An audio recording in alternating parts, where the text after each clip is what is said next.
Well, there we go, guys. That is it. After 8 thrilling days of testing at the Circuit de Barcelona, Catalonia, the Formula 1 drivers and teams are all ready for lights out in Melbourne, which is just in a month's time. We are so excited. It's been a great 8 days, of testing. I mean, no one really looks forward to testing. It's not the best thing. It's not even on the Formula 1 calendar. No one goes, oh my god, it's testing. I'm so excited. But it was good to see the Formula 1 cars back out. I think when we all saw day one, test one, day one, I was like, cars, new drivers. It's so exciting. But obviously we all look forward to Melbourne, round 1 of the 2019 Formula 1 World Championship. So guys, obviously welcome to the F1 Debate Show.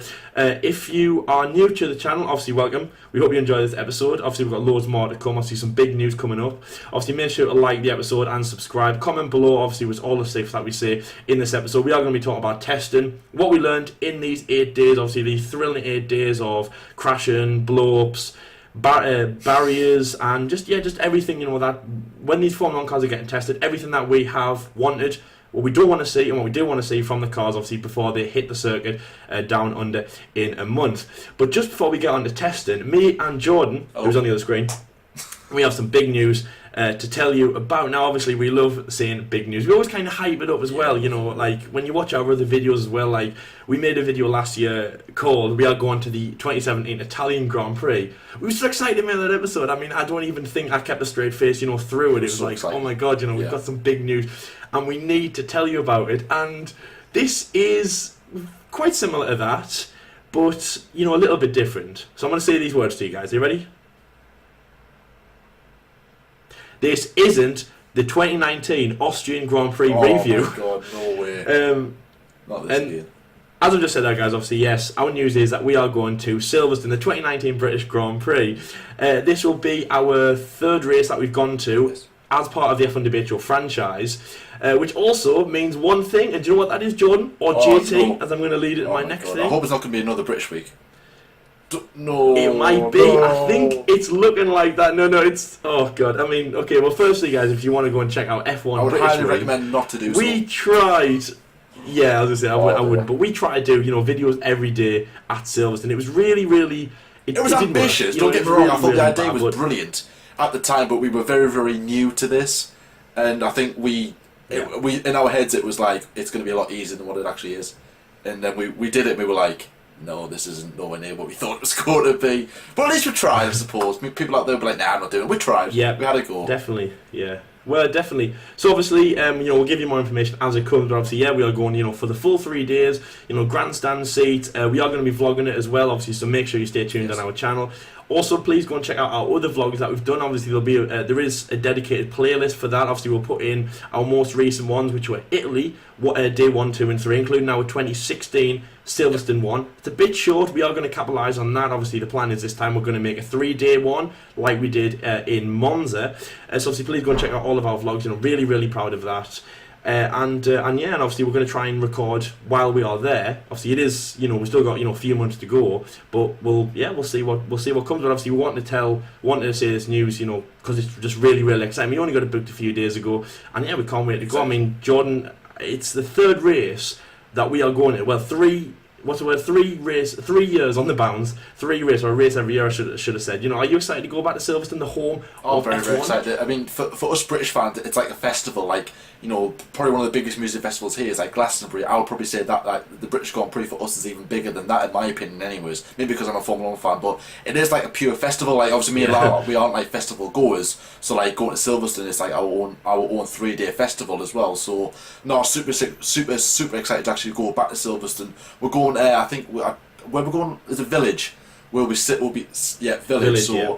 I think we actually vlogged there. I think it was an FP2 in 2016, and to be fair, I think both me and Lau, we were quite keen to actually go back there because of how good of a vantage point it actually was, and seeing the cars coming into the braking zone, it's pretty incredible to see. I mean, you do see it on the telly, but when you see it in real life, cars coming into a braking zone, into a corner, the speeds is just unbelievable. I cannot describe how good it is, but so excited. As like we said, we're going to be doing obviously another vlog there, a 3-day vlog that we did last time, because the Monza one was pretty successful. I think when we went the last time at Silverstone 2016, we did a vlog all together, and it was kind of all over the place. So I think the 3-day vlog, it's more organised. It's better for us to like watch upon it for memories and stuff as well, but obviously better for you guys to watch it should you want to. But no, very, very excited to go. Obviously, I'd imagine a lot of people watching this will be going as well, so if you are going, comment below.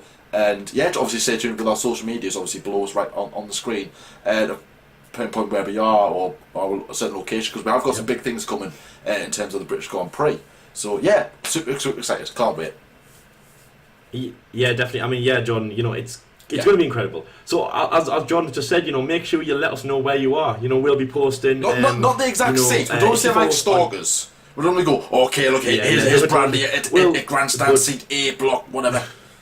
Not that weird. But hi Bradley, if you're watching this. But make sure you tell us where you are. If you follow our Instagram as well, obviously we will be putting on things like Instagram. We'll put on Twitter. We'll be more active than we were last time. We're even planning, and we talked about this last time me and John met up. We're even planning to make an F1 debate show sign, and not a Carlos sign, just a normal sign, an F1 debate show sign.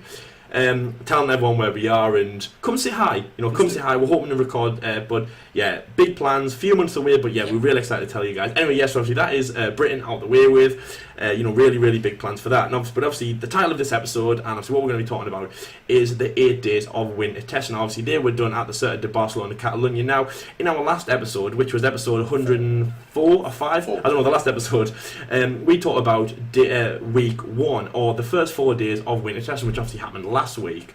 And obviously we talked about all the teams and the drivers, that went out, competed in those 4 days. And the team that I'm going to start off by talking about is Williams. Now, we talked about Williams, did we? For about maybe 5 minutes, not because much. they didn't hit the track at all. They had their car. No, sorry, I think they did a testing on the last day. Their car was really delayed. It was underperforming. Since they released that livery, they had problems in the team, and when it just didn't turn up on the first day, we thought, all right, that's Williams. They're not going to be there, and they're not competing with the big guys. And in the last few days in testing, when they were out with Robert Kubica and George Russell, they just weren't competing. They weren't at the top. They were really lagging behind some of the big guys. But obviously, in the last few days, they did get out testing, doing some big laps. I think they had over 100 laps in every single day. Obviously, George Russell and Robert Kubica, getting some good times out of the car. They were finishing midfield and doing some good testing in basically the car that was non-existent from that first week. And the thing is, Jordan, I mean, it's not really that they were improving from last week, because they were just not really there. So to see Williams in the 4 days, obviously, I think it was 2 days by Jordan, 2 days by Robert. I see that kind of pushing by Williams. I mean, is this an implication that Williams are actually back, or are they just kind of they're just kind of covering themselves for what they should have got in the first week? Obviously, Williams missed the first 2.5 days of testing, so it was absolutely vital to get out on the track. Pretty much at 8 o'clock when the green light went on. And they should stay out there till 5 o'clock local time when the red light goes on, the check flag gets waved, and that's the end of testing. So and I remember saying to myself, okay, Williams for me have to do the most laps throughout the course of the second test, because missing 2.5 days when, as like I said, the Ferraris and the Mercedes were banging out 500, 600 laps for the first week, and Williams has done what, 88 I think they did. So it was pretty poor obviously on their behalf, and it was a very, very embarrassing week. So Williams are on a very improvement stage, as you like. They want to try and prove, okay, that was a bit of a mistake, it's not going to happen again. That we aren't going to be a backmarker team, because everyone's predicting them, for it to be the Mercedes, the top 3, the midfield, and Williams all the way down, 10 seconds down the road. But what the 3 new teams were, like when HRT, Virgin Racing and Team Lotus were when they came into the sport about 7-8 years ago now. So obviously they need to do as much laps as they could, get as understand the car as much as they can in both sets of drivers. Obviously George Russell, Robert Kubica. It was just literally a massive week for them, and to be fair, I do credit them in a way, because even though I have been slating them, it is good to see that, okay, they have actually booked their ideas up, and they've actually managed to get out on track, which was obviously, which as I said was vital. They've got some programs done. They are still going to be well behind, but I think that they could also use the practice sessions in Australia as a bit of an advantage over everybody else. Well, I say a bit of an advantage. I mean, like a bit more of a learning curve. So okay, they've got another 3 hours, if you like. Maybe three and a bit hours of learning more about the car as well as learning about the track, so that gives them a bit more time, if you like, to kind of understand the car a bit more. But I think it is going to be in terms of catch up. I can see Williams being at the back for like the first 5-6 races, let's say. Then maybe as the season progresses, maybe after the second half of the season, when we come off a break, and it'll be in Belgium, and that's when Williams could improve ever so slightly. And I think, to be fair, they should probably focus on the 2020 car instead of this year's car, with it being how disappointing it's been. But no, it has been good to see Williams actually doing some decent laps in. I'm not expecting miracles. Are Williams back? No, because there are so much more problems at the team right now, and it's not just the car, it's the management as well. There's loads of discussions about certain people's future. Paddy Lowe said this week that he's willing to fight for his job. He has been looking at speculation. He doesn't want to step down his role. He wants to stay at Williams, be dedicated, which is good to hear. But also, it's like, okay, like there are bigger problems at the team than there is first fit. I mean, in terms of management as well. Obviously, Claire Williams, her name has been raised a lot, but you shouldn't really particularly blame one kind of person, because I reckon there are people behind the scenes at Williams that we don't know that are probably have more of a cause than, let's say, Paddy Lowe and Claire Williams. But no, overall, it is good to see Williams up there, banging in the laps. Pretty much. Obviously, don't keep the lap times irrelevant, if you like. But on the subject of that, we are seeing some very, very quick times throughout the course of the grid. And one team in particular, I'm very surprised, and I'm not going to jump the gun. I say I'm not going to jump the gun, but I'm very excited about this team, and I don't know why. It's Toro Rosso, because they have been very, very impressive this winter testing. Now, I remember in 2017, 2018, sorry, when they first had the Honda engines.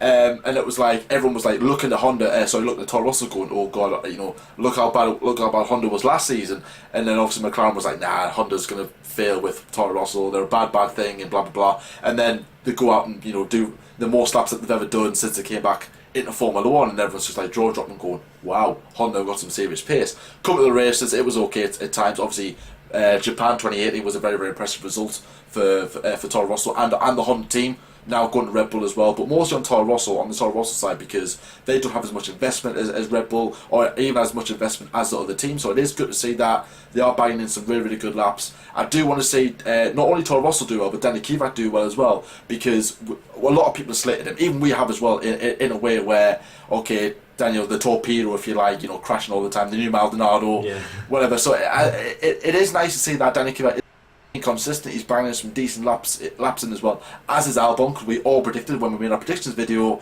we all predicted Albon to be last. He could actually prove us wrong, so keep an eye out for him. But no, I'm very happy with Toro Rosso's progress, and I think they're going to be one to watch, maybe for the first couple of races. I'm not saying that they're going to be 5th or 6th. They might not. I can't see them battling for 4th, but I can see them, if there's ever a time where, let's say, the Renaults or the Haas's ever retire or break down or crash, Toro Rosso could be there to pick up the pieces and, let's say, clinch a P5, a P6, and that could be the difference between, let's say, finishing P9 or P8 or even P7, if they do pick up the pieces when those teams ahead of them actually fail. So I'm very, very impressed with Toro Rosso. Lyle, what's your verdict on Toro Rosso's testing, in terms of laps, in terms of reliability, because the reliability has been really, really good.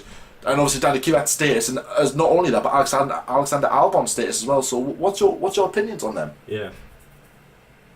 Well, firstly, I mean, obviously, we all predicted that Albon was going to finish last. I think, we did that because obviously we didn't actually really kind of know where Albon came from. We didn't really know his backing, and obviously he was a bit of a late call-up as well. I think at that point, it was Brendan Hartley. I think he was considered for the role.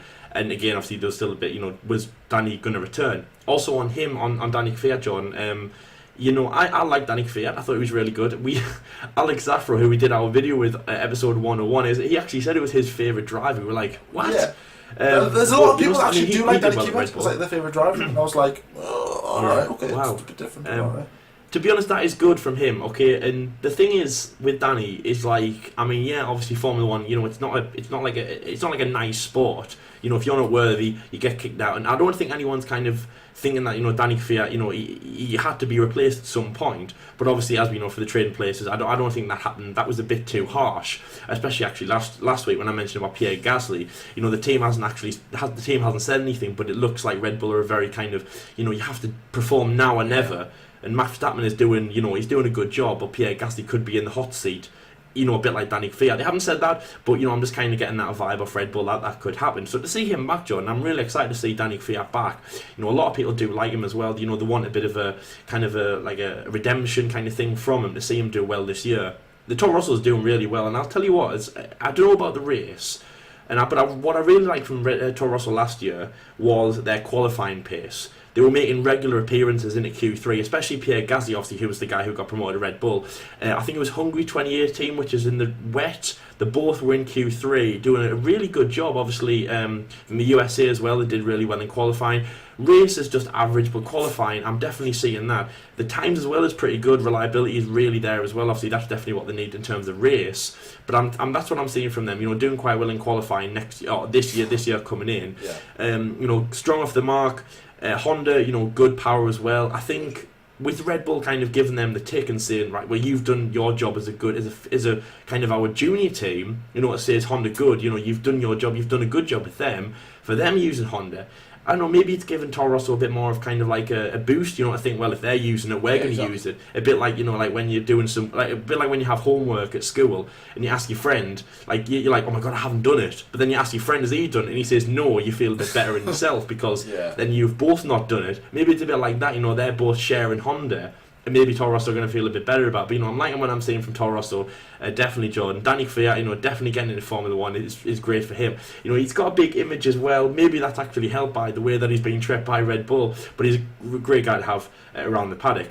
Albon as well, you know, starting afresh. As I say, he was a late call. We didn't really know what to expect from him. And yeah, you know, whatever he can do is going to be great to start with. Obviously, Toro Rosso, in the last few years, obviously with people like Jamie Alguersuari, Sebastian Buemi, Jean-Eric Vergne, they were thought to be a bit of a backfield team. But they've really come through in the last few years, obviously with, you know, progression of people like Danny Rick, and obviously last year Brendan Hartley and that, and Pierre Gasly. Carlos Sainz came to Toro Rosso as well, so definitely a midfield team as well, and possibly more. But the next team that I want to talk about is actually Jordan's team, and the people who were with Honda last year, 2 years ago, but they're not now, is McLaren Renault, or McLaren as they're just called, around the paddock, if you're in the know. Now obviously I love what I saw from them. So test one, Jordan, the first 4 days, you know, really, really good, strong performances by them. You know, really setting loads of laps as well. The reliability was better than it was last year. Better than it was last year in testing as well. Obviously, I read up on that. You know, they had a few problems last year. A bit more evident that, you know, the Honda era was coming back, and Renault probably wasn't the best way to go. And of course, you know, better than it was with Honda. Because in the first, when they had Honda, I think they broke down almost every single day. One of the reliability problems actually, you know, caused Fernando Alonso to sit in the garage most of, I think it was the 2015 testing. So that wasn't great from them. But, you know, definitely McLaren doing well in Test 1. And Test 2 is actually where they've been at really, really strong. Obviously, I think it was Lando and Norris topped out day 1. Really fast time, 1:17. And so did Carlos Sainz on day 2 as well, with Carlos Sainz got a 1:17.1 on day 2. Really, really good from them. They had a few reliability problems as well. So obviously Lando set the fastest time, stopped on track, got the red flag. Carlos Sainz got the fastest time in day 2. Stopped the car, red flag. But still, you know, setting the fastest time as well, you know, well over 100 laps as well, you know, almost every single day. It was really, really impressive by them. As I said, Jordan, you know, as I said last week with like Zach Brown and people like that, I'm just loving, you know, the mix up with McLaren. I'm loving that, obviously, especially with McLaren. We've just seen Fernando Alonso. He came into the paddock, obviously, to watch the entirety of Test 2. He's actually the new McLaren ambassador, which obviously is really great from Fernando. Really great to see him in the paddock as well. Really excited to see what he can do. And yeah, just, you know, a part of McLaren's dream team as well. And he probably wants the car to do really well and hopes that he's back in it. But no, McLaren, absolutely loving what I'm seeing, Jordan. And yes, they are going to be a midfield team. They're not going to be part of that Fab Four. You know, obviously is, you know, Mercedes, Ferrari, Red Bull, and there we go, Fab 4. Fab 3. Maybe someone I thought you were going to say something like and Renault. I was going to go, ooh, controversial. I said Fab 4 and I was like, I've got to say someone else. Williams. What? But then maybe Renault, but yeah, anyway. But Fernando Alonso, McLaren, is where that came from. McLaren definitely performing really well. Yeah. Midfield team, but I think they're going to have a better season than they did last year. Lando Norris, he's a young, fast driver. Obviously, he's a really good guy to follow as well. People on things like YouTube and Twitter. Young guy, kind of really gets social media. Collar signs, really fast. No funny business. He is basically the Spaniard. I think he's more serious than Fernando Alonso. Not to say that he's better, but he's got some big shoes to fill, mind. From the previous Spaniard that was at McLaren. But I think that they're going to have a really good season, John. So obviously hit the ground running at Melbourne. I'm going to even say that they're going to do something ridiculous in Melbourne. Like they're both going to get into Q3, and Fernando Alonso is going to be something like P5. It's going to be insane. They're not going to be at the top battling like Red Bull and that. They are going to be a midfield team, but better than they were last year. And basically, I think that they're going on the right foot. I think they've nailed almost everything they can, touch wood, at the moment, and they're really going to hit the ground running. So what do you think about McLaren? Do you think that they're going in the right direction, or do you think it's just going to be like last year, which was promising, but haven't really made any strides in the 8 days of testing? I mean, when Fernando Alonso came into the paddock on the second week of testing it caused a massive media stir, didn't it? It was like, oh my god, Fernando Alonso's back, he's going to sign for McLaren again, and it's going to be like fairy tale ending to his career. And I was just like, okay, right, Alonso has left Formula 1, he didn't want to be part of the sport, and now he still is a part of the sport. I suppose in like more of a relaxed way, let's say. I mean, it is good to see Alonso back at McLaren. His experience will be very, very vital to help McLaren progress onto the next stage, of the rebuild phase, if you like. Because obviously, McLaren do want to be back there. I think Alonso's experience will certainly help them. But in terms of from what I've seen in pre-season testing, I'm very optimistic. That's the word of the episode, optimistic, because the lap times have been very, very consistent.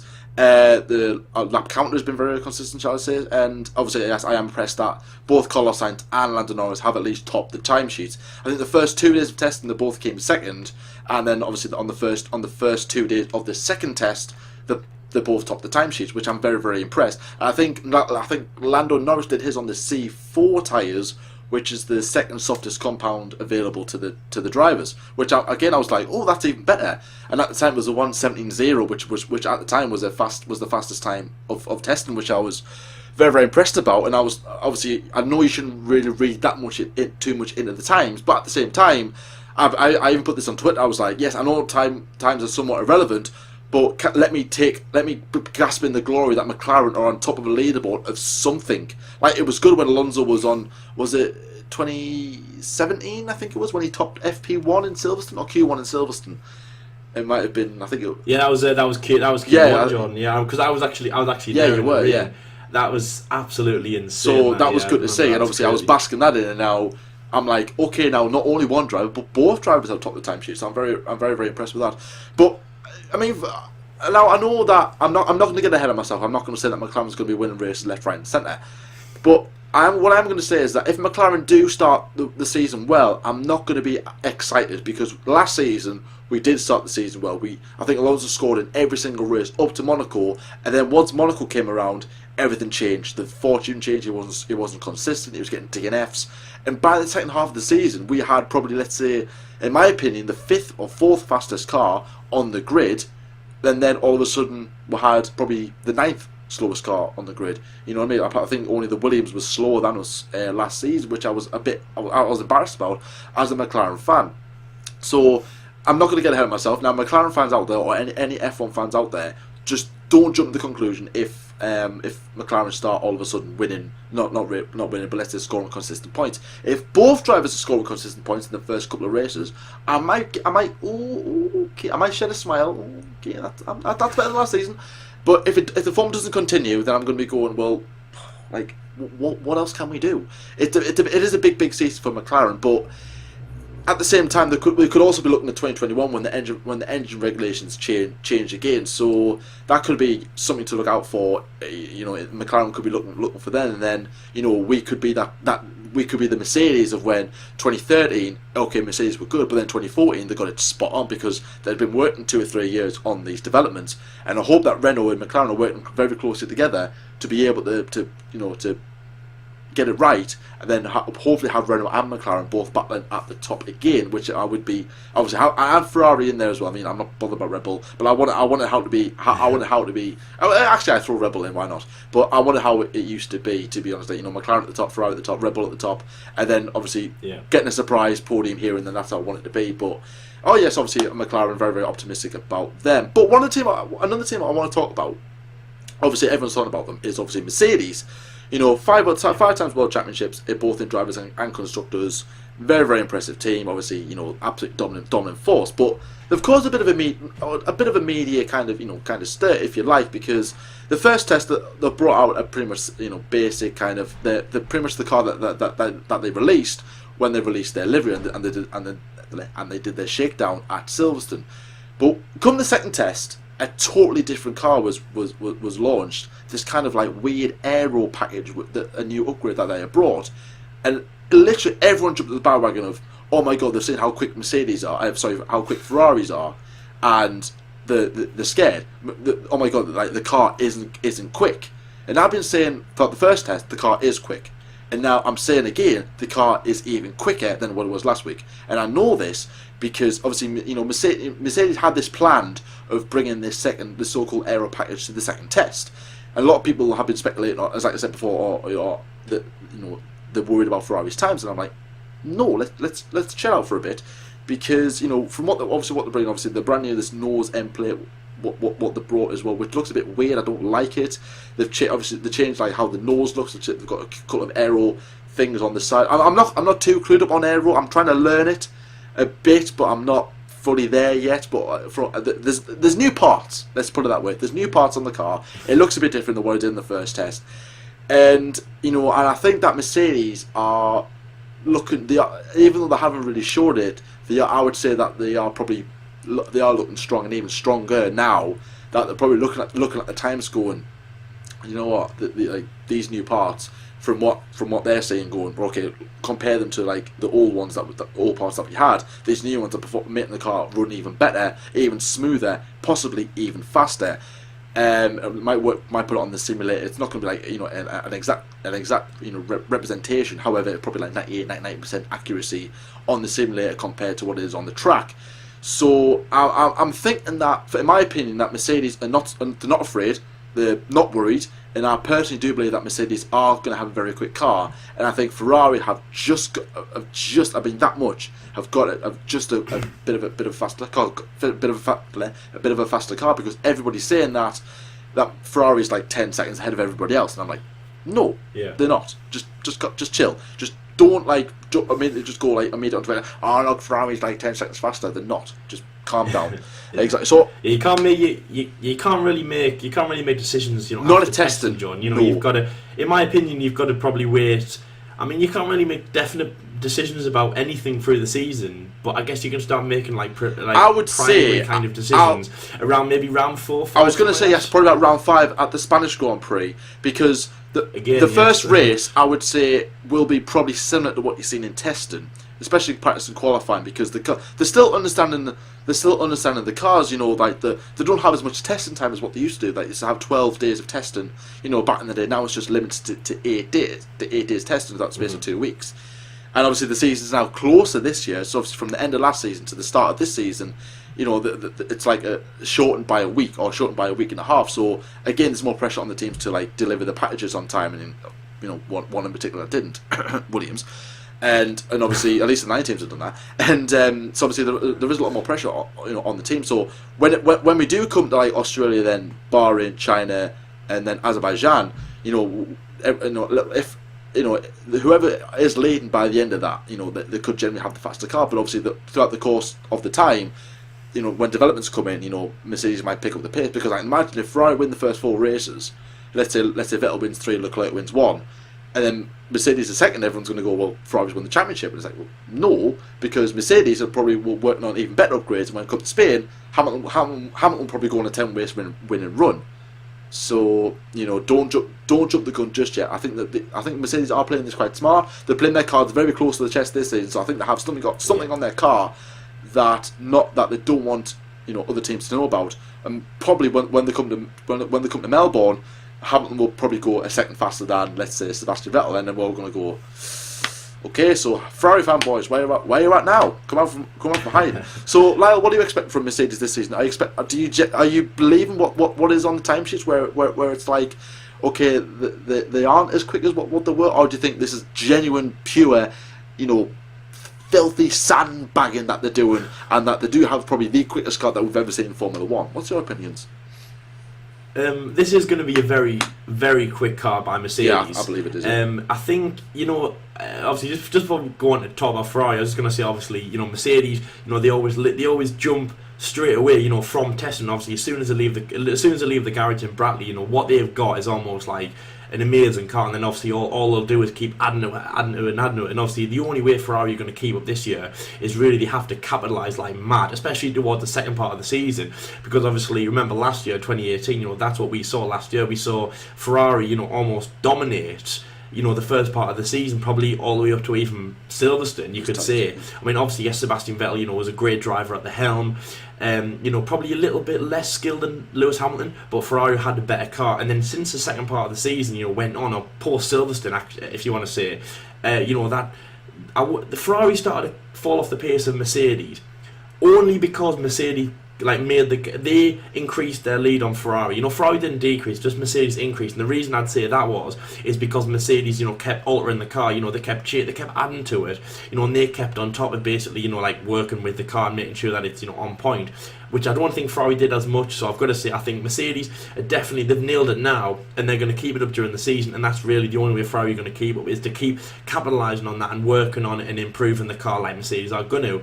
But for Mercedes this year, I think really strong in testing. Now, obviously, you've said you said the S word absolutely loads, Jordan, on air. I think we're going to have to censor the S word from that one. And that S word that you kept saying, Jordan, and I shouldn't tell you, we'll lock up your, make sure the kids aren't in the room, and that is sandbag. Whoa! I agree with you there. Because Mercedes were in the first part, in test one. They were sandbagging.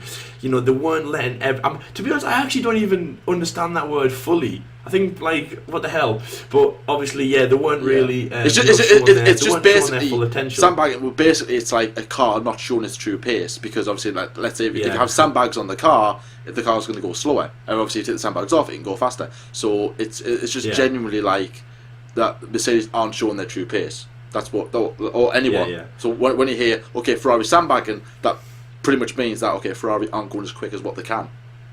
So there you go. Learn something. It'd be like when you've got a leak in the kitchen, you just put some sandbags out, and that'll stop it.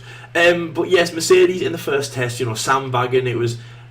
They weren't really on top, and also the times weren't as well. They were kind of midfield. I think Hamilton especially, got some really quite poor times, and actually they weren't doing much race simulations. But then obviously this time, when we've got into test 2, they really, really have. Day 2 and day 3 off the blocks, were the highest number of races. I think in day 3, Jordan, they got 181 laps between the two drivers, which was absolutely insane. They're definitely, well, obviously that's almost 3 races. It's not just race pace; that's 3 races on the go. So they're really getting a lot out of the car in terms of distance and durability. Well, I know that they've done the most laps out of. I think the record number of laps was set at was set in 2017, and now they've actually overachieved that by doing well over 1,000 laps, which is the equivalent of 13 Spanish Grand Prix. So that's pretty impressive. To say the least. Yeah, we can definitely see that. I mean, the times aren't great. They're all with the midfield. They aren't great times by them, but obviously at least mainly they're getting both cars out. They're getting both drivers out. They aren't really doing one driver on one day and one driver on the other. So it's good from them. Really, I think the only thing from them is just the durability, Jordan. Is they're doing all these tests, well over 100 laps every day. It's really, really good from them. Not showing the true pace of the car. When you mentioned about the aero package as well on the first day, I think they set 90 laps between the two drivers. Valtteri actually only did 7, and they both had problems on track. So I mean, again, obviously that's only the first day. If what they're testing on the new car, which some people might say on Twitter, like John just said, they might just might just come out and say that Mercedes have got a new car. Obviously, that really didn't do very well. Still a lot of laps, I think it was about mid-table in terms of how many laps were actually set, but obviously both cars had problems. It is testing, so that doesn't really matter when they have problems like that. But yeah, just doing all them laps, I think is really special from Mercedes, and yes, obviously they've definitely got the testing, all the laps is really good. Obviously, two great drives. Obviously, Lewis Hamilton, doesn't look like he's left anything behind. He is definitely gunning for 6, and yeah, I think that he's got a good chance this year. Obviously, you'll have to watch my predictions, to find out what I said. But I definitely think that he's got a chance of going for 6 this year. Valtteri Bottas, obviously, gain a good chance. They've got a good car. They've got a good backing. I mean, to be honest, there's nothing that hasn't already been said about Mercedes. They've definitely gone for it. They haven't really been showing it in testing, but the the laps that they've been doing is really absolutely second to none. And trying to keep up with Ferrari, who I'm going to move on to now. Is obviously their main goal. Now, obviously, the team in red, or the team in orange, shall I say, got off to a bit of a shaky start. Day 1 wasn't too bad, but obviously day 2, Sebastian Vettel had a big shunt into the wall in turn 3. That was almost exactly the same as when Fernando Alonso crashed back in 2016, if you remember. 2015, when obviously he had to sit the first 2 races out. Obviously, there's a big shunt by Sebastian Vettel. Obviously, the medical light came on in the car, so obviously all the medical staff had to rush over. They were saying it was like the first proper test of actually them, of like the medical staff and the medical car actually trying it in 2019. So obviously, at least that was a little bit of good that came out of it. Obviously, Sebastian Vettel was absolutely fine. The car was in, bits and pieces, but it got settled on that day, and obviously Ferrari did, some pretty good laps on that day. It was only 40. Obviously, it was midday when Sebastian Vettel did crash, but it wasn't too bad.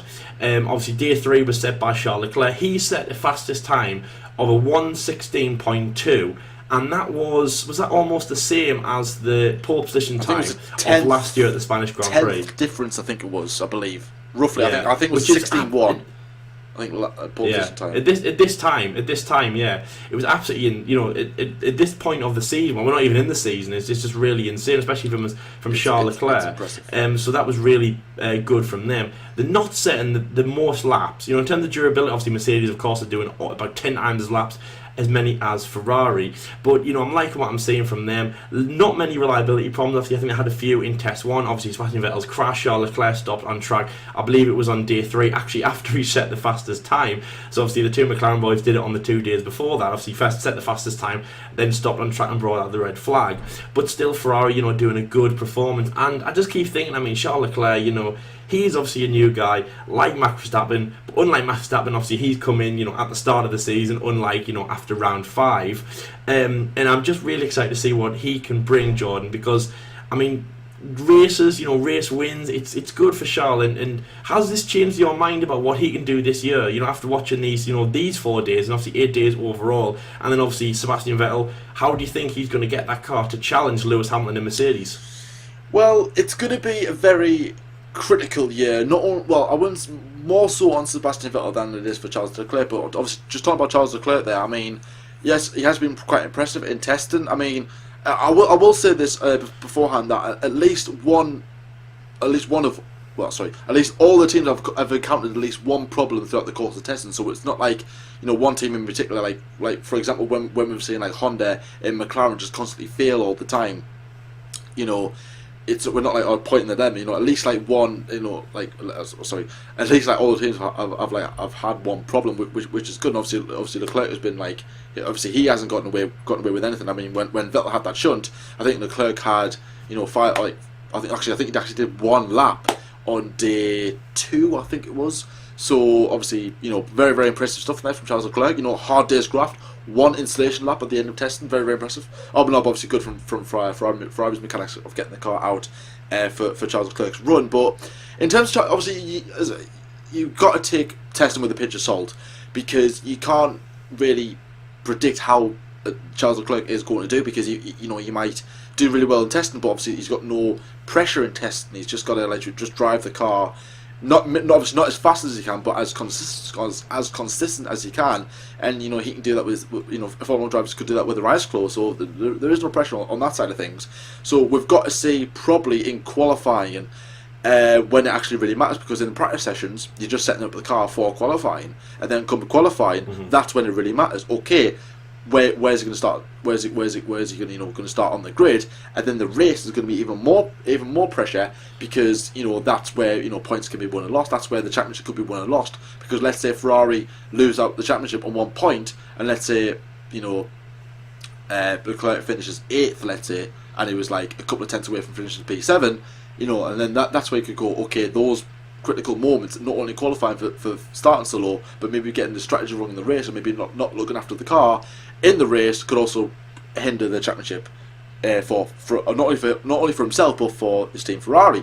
So as I said, you've got to like just be calm at the moment with Leclerc. Don't jump the gun just yet. Wait until qualifying. Not only with him, but with other rookies as well and other drivers alike. Sebastian Vettel as well. Obviously, he knows what he's doing right now. Looking at him mostly throughout the course of the season because he's lost out on 2 world championships at Ferrari, Ferrari and against Lewis Hamilton. It was more 2018 for Sebastian Vettel, as like I said before. 2017 was more Ferrari themselves, and 2018 was certainly more Sebastian Vettel because Vettel and what was it, the SF18 was it called? I think it was back last year. I'm not too sure.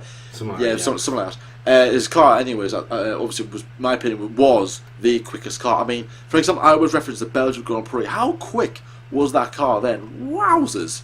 And you're thinking, oh right, obviously he was trailing Hamilton by like 18 points, I think it was at the time. So it was like, right, we have got a title fight on our hands, and then he literally goes and throws it away. And obviously he did beforehand. I mean, he did do a couple of silly decisions. Obviously in France, most famously before then, when he spun the car, hitting Bottas, and then and Germany. And Germany. You can't mention Vettel. Oh you can't mention Vettel without Germany. And Germany. I know he wants to forget it, but you can't do that. Yeah, so obviously those silly moments. So obviously Vettel. I mean, Leclerc is more right. Okay, I need to be as good as I can.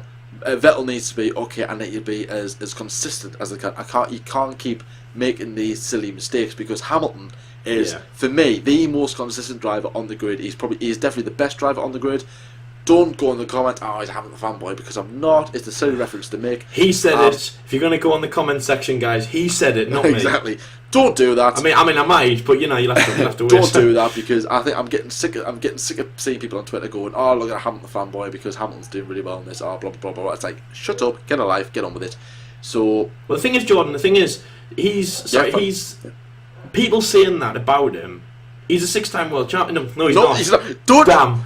I didn't. Have we just predicted the future? Have we just predicted? Is this 2020? Are we doing the 2020 season preview? We might have. Have we travelled in time? You've nearly gave it away. Shh. Zip it. Well, I'll tell you something. What we always reference. We did when we predicted Heineken coming in. But if that does come right, guys, 1 million subscribers straight away. If that comes right, that's what we're doing. No, but I'm in the 5-time world champion. He's the 5-time world champion, Jordan. And if anyone wants to say that he's not a good driver, he's a 5-time world champion. A new thing about in the olden days, obviously. I mean, I know we've only had Michael Schumacher and Fangio, but you look at the people who have won multiple world champions, like Alain Prost, for example. Nobody said he wasn't a good driver. He wasn't consistent. He wasn't fast. Sometimes I think like Lewis Hamilton, when you compare him to like Michael Schumacher and that, which to be honest you can. I know Michael has 7, but obviously he got 5 in a row at Ferrari. Sometimes you can compare Lewis, and for some reason Lewis gets a little bit more hate, and there's a lot more comparisons to Lewis going, he's not as good as this and that and the other. But anyway, just a quick answer to your question, which is, he's a 5-time world champion. And to be honest, guys, I'm not actually giving you any Hamilton fanboy help, but if you want to shut anyone down, you just say, who's got 5? Even he's got more than Vettel. Who's got 5? And then that's how you win. But you know what I mean. That's why Hamilton deserves 5. And yeah, I agree, Jordan. He's very consistent and really good. I had far more of a respect for Lewis Hamilton watching him last year, especially in Singapore, than I ever have. To be honest, like really love what I saw. Yeah, but I mean, for me, it was Italy. To be honest, I think for me, it was like Italy was like Italy, I was like, which I was there for. Yeah. Do you know Italy 2017? He broke Schumacher's record, 69 pole positions, and I'm going, you know what, mate, you are actually quite good. I was a fan of Hamilton when he was at McLaren. Then when he went to Mercedes, I kind of like disbanded from him. I've never really been fixed on a driver as I was with Hamilton. I could have been a pure Hamilton fanboy, but you know what I mean. I could have been a Hamilton fan, but I kind of like said I didn't choose not. I just didn't really. I was like, I like the Lewis at McLaren, not the Lewis at Mercedes. So. On that side of things. But overall in testing, right, just before we finish, overall in testing, I think we are looking at a very, very impressive Ferrari, a very quick Mercedes, a very consistent Renault, and a very unreliable Williams. Not to mention the Haas. The Haas and the other teams that we haven't really mentioned in this episode, but Ayo. Well, the thing is, Haas has been pretty silent, and I found this in Test 1 as well, John. You know, because obviously I think I had the Haas stuff on back then, and I was like, Haas have been a little bit, quiet from what they've been doing. So Haas and Racing Point are the two teams where I'd look at them and I'd think, you haven't really made footprints like I'd have thought you would have. Obviously, especially Racing Point as well. Obviously, two great drives. Obviously, Lance Stroll definitely sticks out like a sore thumb. Obviously, new team. We're all like really excited to see that. Obviously, I absolutely love that the transition. I even called them Force India the other day. I love that transition, but they haven't really made footprints. Obviously, setting some big lap fingers again, over 100 laps every day. So it's good from them, obviously good from Haas as well, but really flying under the radar, not really impressing us. But you never know, that might be a good thing, because we have more to look forward to come FP1 or even qualifying in Melbourne. But the last team I want to talk about quickly is obviously Red Bull, which I'm wearing today. And I was going to say, John, so in Test 1, obviously making some big strides as well. Obviously Pierre Gasly, Pierre Gasly had a big shunt in the car day 3, but again he was absolutely fine. Set the most laps on that, set one of the highest laps on that day. Not big improvements from them, but obviously pretty consistent as well. I think it was almost all around 100 laps every day. Obviously Verstappen and Gasly taking each day for themselves. Good performance, and to be honest, they've become more consistent as I've seen them in Test 2, and obviously that's what we want to see, John. In terms of reliability problems as well, obviously Pierre Gasly had a shunt. I think Verstappen had a problem on day 2, but apart from that, really better consistency from Red Bull, and obviously because obviously the Renault power, that's what we saw. We saw a lot of problems, and obviously it looks like they've kind of taken that off. And Test 2 has been pretty positive for Red Bull, so obviously what they can do in Australia, I'm really excited to see. But not many waves, not as much as Test 1. But obviously, anyway, guys, thank you very much for watching the episode. That is obviously the end. Make sure you let us know, obviously, the teams that we haven't mentioned, obviously the teams that we have as well. Yeah. What do you think? Who's been the best guy? What have you liked about testing? Because it is a very niche thing, and obviously only 8 days. As well, also another thing mentioned in the comments, obviously, as Jordan mentioned, in the olden days we had 12. We had Jerez, we had Barcelona, and obviously we had Bahrain, obviously the Twilight race, which is round 2, sorry. So obviously let us know where you liked, where we should go to. For example, I was a big fan of Bahrain. It's just not very testy, because obviously it's 4 hours, it's 4 hours ahead of GMT. Obviously it's a long way to travel. It's out of Europe, which obviously most of the teams are based in. So it's not the best in terms of convenience. Obviously Barcelona is Haas even have their European base in Barcelona. But obviously I was a fan of Bahrain, so obviously let us know what you liked in the comment section. Let us know all the drivers that we mentioned. Obviously let us know if you like the video or not. Give it a like. If you give it a dislike, please let us know why. Make sure to subscribe, and obviously keep on track with us through 2019, and obviously the British Grand Prix, which we mentioned at the start. So obviously until next time, guys, we'll see you later.